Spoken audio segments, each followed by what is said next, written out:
تمام قسم کی تعریفات اللہ رب العالمین کے لیے، جس اللہ نے اس کٹھن زندگی کو آسان کرنے کے لیے اچھی صحبتیں بنائی، کہ جن اچھی صحبتوں کو ہم حاصل کر کے اس اپنی مشکل زندگی کو آسان بھی کر سکتے ہیں اور اپنی آخرت کو بہتر بھی کر سکتے ہیں۔ اور درود و سلام ہو امام الانبیاء پر، جنہوں نے اللہ کے فضل و احسان کے ساتھ دنیا کے چنے ہوئے لوگوں کو اپنا صحابی بنایا اور اچھی صحبتوں کو چن کے ہمیں یہ سبق دے دیا کہ اگر صحبت اچھی ہو، دوست اچھے ہوں، ساتھی اچھے ہوں تو بندے کی دنیا بھی بہتر ہو سکتی اور آخرت بھی بہتر ہو سکتی۔ اور اللہ رب العزت نے قرآن مجید میں سورۃ التوبہ میں ارشاد فرمایا، یا ایھا الذین آمنوا اتقوا اللہ وکونوا مع الصادقین، یعنی اللہ رب العزت نے تقوی کے ساتھ یہ حکم دے دیا۔ اب تقوی کی فضیلت کا تو ہمیں اندازہ ہے ہی ہے کہ تقوی اس دنیا میں کتنی اہم چیز ہے۔ اللہ رب العزت نے اس اہم چیز کے ساتھ ایک دوسری اہم چیز کا ذکر کر دیا کہ نیک لوگوں کا، سچے لوگوں کا ساتھ اختیار کرو، یعنی اچھا ساتھ وہ آپ کی دنیا بھی بہتر کر دے گا، آپ کی آخرت بھی بہتر کر دے گا۔ اور دوسری جگہ پہ اللہ رب العزت نے فرمایا، وَاصْبِرْ نَفْسَكَ مَعَ الَّذِينَ يَدْعُونَ رَبَّهُمْ بِالْغَدَاةِ وَالْعَشِيِّ يُرِيدُونَ وَجْهَهُ، کہ ان لوگوں کے ساتھ رکے رہو خواہ کٹھن حالات ہوں۔ وَاصْبِرْ کے لفظ استعمال کی، یعنی محنت کے ساتھ، کوشش کے ساتھ نیک لوگوں کا ساتھ اختیار کرو، کیونکہ نیک لوگ اللہ کی رضامندی چاہتے ہیں۔ جب آپ ان کا ساتھ اختیار کرو گے تو آپ کے نزدیک بھی اللہ کی رضامندی کی اہمیت اجاگر ہو جائے۔ اور نبی کریم صلی اللہ علیہ وسلم نے تو مزید وضاحت فرما دی۔ سیدنا ابو موسیٰ اشعری رضی اللہ تعالیٰ عنہ بیان کرتے ہیں کہ نبی علیہ الصلوۃ والسلام نے فرمایا، مثل الجلیس الصالح والسوء، برے دوست کی اور اچھے دوست کی مثال وہ ایسے ہے کحامل المسک ونافخ الکیر، جیسے خوشبو بیچنے والا ہو اور پٹھی جلانے والا ہو۔ یعنی اچھا دوست ایسے جیسے کوئی خوشبو بیچنے والا ہو، اور برا دوست ایسے جیسے کوئی پٹھی چلانے والا ہو۔ اور نبی علیہ الصلوۃ والسلام نے فرمایا، خوشبو والے کے ساتھ دوستی کرو گے وہ تمہیں خوشبو تحفے میں دے دے گا، یا ہو سکتا ہے کہ تم خود اسے خرید لو، یا ویسے ہی تمہارے کپڑے معطر ہو جائیں۔ اگر کچھ نہیں ہوگا، جتنی دیر اس کے پاس بیٹھے ہو اتنی دیر خوشبو تو محسوس کرو گے۔ یہ اچھے ساتھ کی مثال حضور نے دی، اور فرمایا پٹھی چلانے والے کی مثال برے دوست کی طرح ہے، وہ تمہارے کپڑے جلا دے گا۔ کوئی آگ کا انگارہ اٹھے گا، تمہارے کپڑوں کے اوپر گر جائے گا، کچھ نہیں ہو تو کم از کم آپ کو سمیل تو آئے گی۔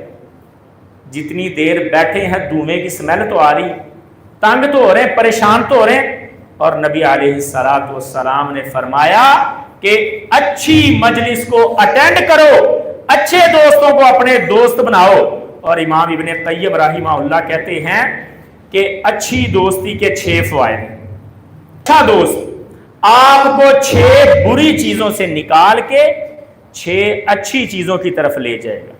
وہ فرماتے من الشک الی الیقین، نیک دوست آپ کو شک سے نکال کے یقین کی طرف لے جائے گا۔ یعنی اگر مسلمان ہیں بھی اور آپ کے ایمان میں کوئی کمزوری ہے تو اچھا دوست آپ کے ایمان کی اس کمزوری کو دور کر دے گا، شک سے یقین تک کا سفر آپ اس اچھے دوست کے ساتھ مل کے طے کر سکتے ہیں۔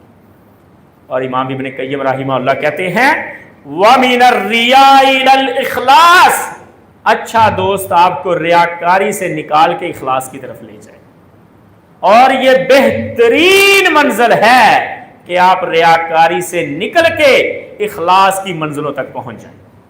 اور امام ابن قیم رحمہ اللہ نے تیسری بات کی، فرمایا وَمِنَ الْغَفْلَةِ إِلَى الذِّكْرِ، اچھا دوست آپ کو غفلتوں سے نکالے گا، ٹائم ضائع کرنے والی چیزوں سے نکالے گا اور آپ کو لے جائے گا ذکر کی طرف، اللہ رب العزت کے ذکر کی طرف آپ کا سفر کروائے گا۔ اور فرمایا وَمِنَ الرَّغْبَةِ فِي الدُّنْيَا إِلَى الرَّغْبَةِ فِي الْآخِرَةِ، اچھا دوست آپ کو دنیا کی رغبت سے نکال کے آخرت کی رغبت کی طرف لے جائے۔ یہی کامیابی، آخرت جس بندے کے نزدیک معتبر ہو جائے، مرغوب ہو جائے، اس بندے نے اللہ کے نبی کے راستے کو پا لیا ہے۔ اور نبی علیہ السلام ساری زندگی دنیا کی حقارت کو واضح کرتے رہے۔ حضور نے فرمایا یہ دنیا اللہ کے نزدیک اتنی حقیر ہے، اتنی حقیر ہے کہ آپ تصور کریں پانی کا سمندر ہو اور آپ اس کے کنارے پر بیٹھ کے سوئی ہاتھ میں پکڑیں، سمندر کے اندر ڈبوئیں اور اس کو نکالیں، فرمایا اس سوئی کے نکے کے ساتھ جتنا پانی نکلا ہے یہ دنیا ہے اور یہ سمندر آخرت ہے۔ یعنی اللہ رب العزت کے ہاں دنیا کی کوئی اہمیت نہیں۔ حضور نے تو یہاں تک فرما دیا رکعت الفجر خیر من الدنیا وما فیہا، فجر کی 2 رکعات، اور محدثین کہتے ہیں یہاں رکعتا سے مراد فجر کی 2 سنتیں ہیں، فرضوں کی بات نہیں ہو رہی، فرض تو ادا کرنے ہی کرنے ہیں۔ رکعت الفجر خیر من الدنیا وما فیہا، فجر کی 2 سنتیں دنیا اور جو کچھ اس کے اندر ہے اس سب سے بہتر۔ یعنی ایک سائیڈ پہ پوری دنیا کا مال و متاع ہو، آپ کے رشتہ دار آپ کے عزیز و اقارب ہوں، ہر چیز دنیا کی ایک سائیڈ پہ ہو اور دوسری سائیڈ پہ فجر کی 2 رکھتے ہوں، آپ فجر کی 2 سنتوں کو اہمیت دیں۔ اور اچھی صحبت کا یہ اثر ہوگا، امام ابن قیم رحمہ اللہ کہتے کہ اچھی صحبت آپ کو دنیا کی رغبت سے نکال کے آخرت کی رغبت کی طرف لے جائے۔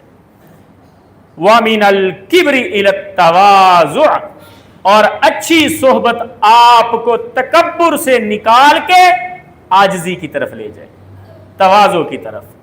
جب بندہ اچھی صحبت اختیار کرتا ہے پھر پتہ چلتا ہے کہ دنیا کے مال و متاع کی کوئی حقیقت نہیں، اور جب یہ پتہ چل جائے کہ دنیا کے مال و متاع کی حقیقت کوئی نہیں، اس جوانی کی حیثیت کوئی نہیں، اس خوبصورتی کی حیثیت کوئی نہیں، گاڑی بنگلے کی حیثیت کوئی نہیں، تو تکبر کس چیز پہ آئے گا؟ خود بخود بندے کے اندر تواضع اور انکساری ہے۔ اور امام ابن قیم رحمہ اللہ نے فرمایا وَمِن سُوءِ النِّيَّةِ إِلَى النَّصِيحَةِ، اچھا ساتھ آپ کو بری نیت سے نصیحت کی طرف لے جاتا، خیر خواہی کی طرف، یعنی نیت کے اندر سے برائی ختم ہو جاتی ہے۔ اچھے ساتھ کا یہ فائدہ ہوتا ہے، کیونکہ وہ اچھا دوست آپ کو ہر ٹائم کسی کے خلاف بھڑکاتا نہیں رہے گا، وہ ہمیشہ آپ کی نیت کی اصلاح کرے گا، آپ کو یہی تعلیم دے گا کہ کوئی بات نہیں، اگر کسی نے زیادتی کر بھی لی ہے تو دنیا حقیر ہے، مومن بندے کے لیے تو مصیبت بھی خیر ہے۔ اور امام ابن قیم رحمہ اللہ کا بڑا خوبصورت قول، وہ کہتے ہیں کہ دنیا کے اندر مومن بندے کے لیے اللہ کے نبی نے جو فرمایا ہے نا کہ مومن بندے کے لیے مصیبت میں بھی خیر ہے، مصیبت پہنچتی ہے، مومن بندے کے گناہ معاف ہوتے ہیں، گناہوں کا کفارہ ہوتا ہے، حتی الشوکہ، یہاں تک کہ وہ کانٹا بھی جو مومن کو چبھ جاتا ہے وہی خیر کا سبب ہے۔ امام ابن قیم رحمہ اللہ اس حدیث کی شرح کرتے ہیں اور فرماتے ہیں کہ مومن بندے کے لیے خیر بھی خیر ہے، شر بھی خیر، کیونکہ اللہ رب العزت کے ہاں یہ چیز میٹر نہیں کرتی کہ آپ کو خوشی ملی ہے یا غمی ملی ہے، اہم یہ چیز ہے کہ آپ اس خوشی یا غمی کے نتیجے میں اللہ کے قریب ہوئے یا اللہ سے دور ہوئے. یعنی مومن بندہ اس تکلیف کے نتیجے میں جب اللہ کے قریب ہو جاتا ہے تو یہ تکلیف مومن بندے کے لیے خوشی سے بہتر ہوتی. اور امام ابن قیم رحمہ اللہ کا ایک اور بڑا خوبصورت قول، وہ فرماتے ہیں وہ گناہ جو مجھے اللہ کے قریب کر دے، وہ گناہ جس کے نتیجے میں میرے دل میں عاجزی آ جائے، وہ گناہ جس کے نتیجے میں مجھے توبہ کی توفیق مل جائے، میرے نزدیک 1000 درجے بہتر ہے اس نیکی سے جس کو کرنے کے بعد میرے اندر گمنڈ آ جائے. یعنی اصل بات یہ ہے کہ نتیجہ کیا نکلا ہے، خوشی ملی ہے، غم ملا ہے، نیکی کی ہے یا گناہ کیا ہے، نتیجہ کیا نکلا ہے. آپ اللہ کے قریب ہوئے ہیں یا دور ہوئے ہیں، اور یہ چیز حاصل ہوگی نیک لوگوں کی دوستی سے، اچھے ساتھ سے. اور اللہ رب العزت قرآن مجید میں بیان کرتے ہیں وَمَا لَنَا لَا نُؤْمِنُ بِاللَّهِ وَمَا جَاءَنَا مِنَ الْحَقِّ وَنَطْمَعُ أَن يُدْخِلَنَا رَبُّنَا مَعَ الْقَوْمِ الصَّالِحِينَ. کہ اللہ کے مومن بندوں کی یہ دعا ہوتی ہے کہ اللہ ہمیں جنت بھی دے تو نیک لوگوں کے ساتھ دے. اور ہمارے شیخ مولانا عتیق اللہ سلفی صاحب رحمہ اللہ یہ بات کہتے تھے آخری دنوں میں بھی. وہ کہتے اس جنت کا کیا مزہ جس میں اچھے ساتھی نہ ہو، نیک لوگ نہ ہو، نیک بیوی نہ ہو، اچھا ساتھ نہ ہو. اور یہی طریقہ کار اللہ رب العزت نے انبیاء کا قرآن مجید میں ذکر کیا، اور نیک لوگوں کی یہ دعا ذکر کی کہ نیک لوگ جب جنت بھی مانگتے ہیں تو اچھے ساتھ کے ساتھ مانگتے ہیں.